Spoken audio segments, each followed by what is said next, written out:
Behind me we have a water irrigation system, also known as a center pivot. This is the valley center pivot, and I'm going to show you how to read the charts to know exactly how much water you want to put out. So first you want to open the box. Then on the inside of the box you'll see here's the panel. On the left side on the door should be a chart. If there isn't a chart, you want to speak to your boss or your manager or even your pivot supply company and ask them for a chart. In front of me we have the pivot chart, and here to the left it says inches per 360 degrees. It could be inches or milliliters depending where you're from. To the middle it says pivot timer. That's the percentage or the speed that the pivot's going to be running at with this dial over here. Over here it says hours per 360 degrees, which is how many hours it will take to fulfill the quantity that you want to put out.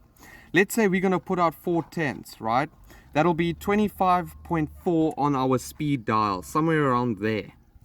That means it'll take 33.1 hours to do a full circle or 360 degrees. But let's just say we're only doing 180 degrees, which would be half a circle.